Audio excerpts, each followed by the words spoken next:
નમસ્કાર મિત્રો, હું છું ભરતસિંહ સાવડા અને આપ જોઈ રહ્યા છો ભરતસિંહ સાવડા ખોડલ ફાર્મ. મિત્રો, અત્યારે હવે આપણે વાત કરવી છે તુવેરની અંદર અત્યારે જે કંઈ ઉત્પાદન ઓછા આવ્યા છે અને વાતાવરણ સાઈડ ઇફેક્ટ થયા છે, બરાબર, અને તે સિવાય એમાં બીજા કયા કયા રોગ આવેલા છે ને તેમના વિશેની સંપૂર્ણ માહિતી આમાં આપણે આપવાની છે મિત્રો.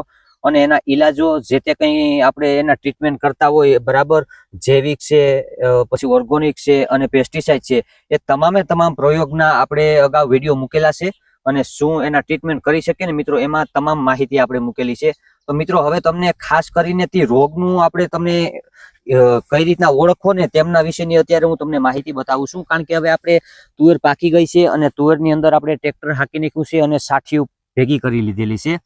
એટલે તુવેરના છોડ આપણે ભેગા કરેલા છે. તો તુવેરના છોડની અંદર તમે કઈ રીતના નિરીક્ષણ કરશો કે મિત્રો આપણે ઉત્પાદન ઓછું રહે છે અને સુકાઈ જાય છે, તો એમાં અંદર શું શું રોગ આપણે ઓળખી શકીએ, તો તેમના વિશેની સંપૂર્ણ માહિતી આપણે આપીએ મિત્રો. તો તમે ખાસ અત્યારે ટ્રેક્ટર હાંકતા હોય ને ત્યારે તમે આ સાઠી ભેગી કરતી વખતે તમે ખ્યાલ રાખો મિત્રો કે મૂળની અંદર જે તમે આ જોઈ શકો છો, આ જે ગાંઠું થઈ જાય છે એ ગાંઠું છે એ નેમોટેડની છે મિત્રો. આવા મોટા મોટા ગઠ્ઠા થઈ જાય છે અને આ તમે જોઈ શકો છો આ બધા છોડની અંદર જો આ રીતનું દેખાતું હોય, બરાબર, તો આ જે નેમોટેડ નામનો રોગ આવી ગયો હોય ને મિત્રો, તો એમના માટે શું ઈલાજ કરી શકીએ ને તેમની પણ આપણે માહિતી બધી આગળના વિડીયોમાં આપેલી છે. પણ આ તો તમને ટૂંકમાં પૂરતો ખ્યાલ આવે કે આ કઈ રીતના આપણે ઓળખી શકીએ નેમોટેડ નામનો રોગ છે, બરાબર. તો નેમોટેડ આપણે આ વર્ષે ચણાની અંદર પણ ઘણું એવું નુકસાન મિત્રો જોવા મળે છે અને એમાં પણ નેમોટેડ નામનો જે રોગ આવ્યો છે એનાથી પણ ઉત્પાદન ઘણું આ વર્ષે ઘટાડો દેખાય છે મિત્રો.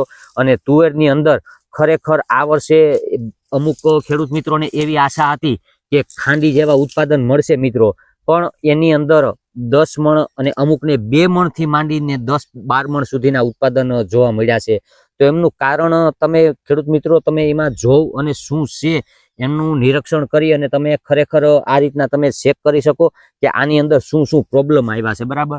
તો એવું નથી મિત્રો, આમાં તમે ગમે જગ્યાએ જો આ બધી આપણે સાઠી ભેગી કરેલી છે એમાં તમે બધી જગ્યાએ જોઈ શકો છો કે એની અંદર આમાં અલગ અલગ જગ્યાએ આમાં કઈ રીતના ગાંઠા નાના નાના થઈ ગયા છે. આ જે નાની ગાંઠો બંધાઈ ગઈ હોય છે, જેમ આપણે મગફળીની અંદર જે નેમોટેડ ની આ ગાંઠું આપણે જોવા નથી મળતી પણ તુવેરની અંદર વધારે દેખાય છે અને ચણાની અંદર જરાક નાની દેખાતી હોય. પણ આપણે જે ચણા અને મગફળી વાવીએ ને તો મગફળીની અંદર જેમ નાઇટ્રોજનની રાઇઝોબિયમની ગાંઠ દેખાતી હોય ને એ મિત્રો નાની ગાંઠ હોય, મગના દાણા જેવડી, અને સાઈડ ઉપર હોય છે એ નાઇટ્રોજન રાઇઝોબિયમ કહેવાય છે.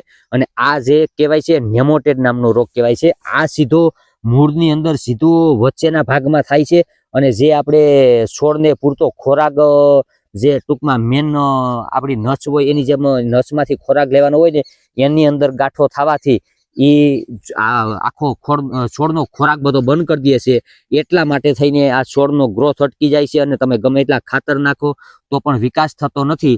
એટલા માટે મિત્રો આનું આપણે ખાસ કાળજી લેવી જરૂરી છે અને એના કયા ઉપાય લેવા એ બધા આપણે આગળના વિડીયોમાં પણ મૂકેલા છે મિત્રો. તો એમાં આપણે ખરેખર અત્યારે જો કોઈ ઉનાળુ પિત્ત ન કરવાના હોય તો જમીનને મિત્રો ઊંડી ખેડ કરી અને તપવા દો અને એરંડીનો અને લીંબોડીનો ખોળ વાવવાથી પણ થોડો ઘણો આપણે ફાયદો મેળવી શકીએ છીએ મિત્રો. અને પાક ફેરબદલી કરવાથી પણ ઘણો એવો ફાયદો થાય છે. અને આ જે કંઈ આવી સાઠી દેખાતી હોય, આવા મૂળની અંદર આવી ગાંઠું દેખાતી હોય ને મિત્રો, એને તમે કોઈ પણ જગ્યાએ ખેતરની અંદર ક્યાંય ન રહેવા દેતા આ સાઠીઓ ભેગી કરી અને આને બારી અને આનો નાશ કરવો જોઈએ. તો આ રોગમાંથી આપણે ઘણી એવી મુક્તિ મળે છે મિત્રો અને ઘણો એવો ફાયદો થાય છે. તો મિત્રો આ તમે જોઈ શકો છો આમાં આપણે ઘણી જગ્યાએ આપણે નિરીક્ષણ કર્યું છે, બરાબર. આ રીતનું આપણે નેમોટેડ નામનો રોગ આમાં જોવા મળ્યો છે મિત્રો. તો આ નેમોટેડનો રોગ હતો છતાં પણ આપણે આમાં લગભગ 12-13 મણ જેવું ઉત્પાદન મળેલું છે, પણ થોડી ઘણી એમાં કાળજી વધારે રાખવી પડી હતી મિત્રો. તો આ માહિતી જો ખેડૂત મિત્રો તમને સારી લાગી હોય અને તમે નવા હોય તો મિત્રો આ ચેનલને સબસ્ક્રાઇબ કરો અને તમામ ખેડૂત સુધી આ માહિતી પહોંચાડો. એટલે લગભગ ખેડૂત મિત્રોને ખ્યાલ આવે કે આની અંદર હવે આપણે શું શું ટ્રીટમેન્ટ કરી શકીએ અને જે ખેડૂત મિત્રોને તુવેરના ઉત્પાદન ઓછા મળ્યા છે એમને ખ્યાલ આવે કે શું એના કારણો હોઈ શકે છે.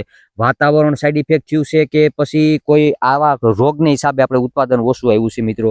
તો એમની બધી માહિતીનો પૂરતો ખ્યાલ આવે મિત્રો. એટલે કોઈ પણ ખેડૂત મિત્રો નવા હોય તો આપણી ચેનલને સબસ્ક્રાઇબ કરો, લાઈક કરો અને શેર કરવાનું ભૂલતા નહીં મિત્રો. જય માતાજી.